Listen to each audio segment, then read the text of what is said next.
പ്രധാനമന്ത്രി നരേന്ദ്രമോദി ചെങ്കോട്ടയിൽ ദേശീയ പതാക ഉയർത്തിയതോടെ രാജ്യത്തെ സ്വാതന്ത്ര്യ ദിനാഘോഷ പരിപാടികൾക്ക് തുടക്കമായി. പ്രധാനമന്ത്രി പതാക ഉയർത്തിയതോടെ ഓപ്പറേഷൻ സിന്ദൂർ എന്നെഴുതിയ പതാകയുമായി സേനാ ഹെലികോപ്റ്ററുകൾ ചെങ്കോട്ടയ്ക്ക് മുകളിലൂടെ പറന്നു.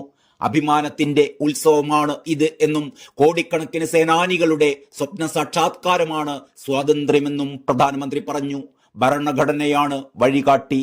സാങ്കേതിക രംഗത്തടക്കം കൈവരിച്ച നിർണായക നേട്ടങ്ങൾക്ക് ഈ ചെങ്കോട്ടയും സാക്ഷിയാണ് എന്നും പ്രധാനമന്ത്രി പറഞ്ഞു. ഓപ്പറേഷൻ സിന്ദൂറിൽ വീര സൈനികർക്ക് മോദി ആദരങ്ങൾ അർപ്പിച്ചു. നമ്മുടെ സൈനികർ തീവ്രവാദികൾക്ക് ചുട്ട മറുപടിയാണ് നൽകിയത്. അവരെ പിന്തുണയ്ക്കുന്നവർക്കും തക്ക ശിക്ഷ തന്നെയാണ് കൊടുത്തത്. മതം ചോദിച്ച് തീവ്രവാദികൾ നിഷ്കളങ്കരായ സഞ്ചാരികളെ വകവരുത്തുകയായിരുന്നു. സൈന്യത്തിന് സർക്കാർ പൂർണ്ണ സ്വാതന്ത്ര്യം നൽകി. പാക് തീവ്രവാദ കേന്ദ്രങ്ങൾ നമ്മുടെ സൈന്യം തകർത്തു തരിപ്പണമാക്കി. അണ്വായുധ ഭീഷണി മുഴക്കി ഇന്ത്യയെ ആരും വിരട്ടാൻ വരേണ്ട. ആ ബ്ലാക്ക് മെയിലിംഗ് തന്ത്രം നടപ്പാവില്ല. സിന്ധു നദീജല കരാറിൽ പുനരാലോചനയില്ല. രക്തവും വെള്ളവും ഒന്നിച്ചൊഴുകില്ല എന്നും പ്രധാനമന്ത്രി പറഞ്ഞു. ഇന്ത്യയിലെ ജലത്തിന്റെ അധികാരം ഇവിടുത്തെ കർഷകർക്കാണ് എന്നാണ് പ്രസംഗത്തിന്റെ പ്രാരംഭത്തിൽ തന്നെ പ്രധാനമന്ത്രി ഊന്നിപ്പറഞ്ഞത്.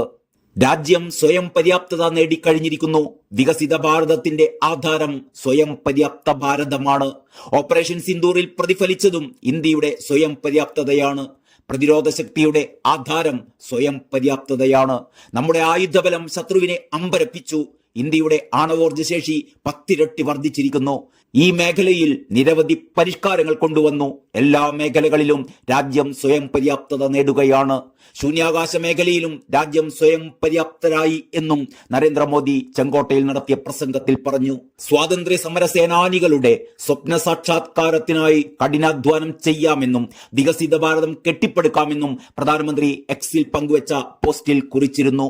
ഓപ്പറേഷൻ സിന്ദൂറിന്റെ കൂടി വിജയമായി ഈ സ്വാതന്ത്ര്യദിനം ആഘോഷിക്കാനാണ് കേന്ദ്ര സർക്കാർ ആഹ്വാനം ചെയ്തിരുന്നത്.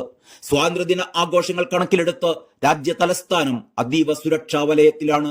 സുരക്ഷയുടെ ഭാഗമായി 20,000-ഓളം പോലീസ് അർദ്ധസൈനിക ഉദ്യോഗസ്ഥന്മാരെ വിന്യസിച്ചിട്ടുണ്ട്. സ്വാതന്ത്ര്യദിന ആഘോഷങ്ങളുടെ ഭാഗമായി പുതിയ AICC ആസ്ഥാനമായ ഇന്ദിരാ ഭവനിൽ കോൺഗ്രസ് അധ്യക്ഷൻ മല്ലികാർജുൻ ഖാർഗെ ത്രിവർണ്ണ പതാക ഉയർത്തുകയുണ്ടായി.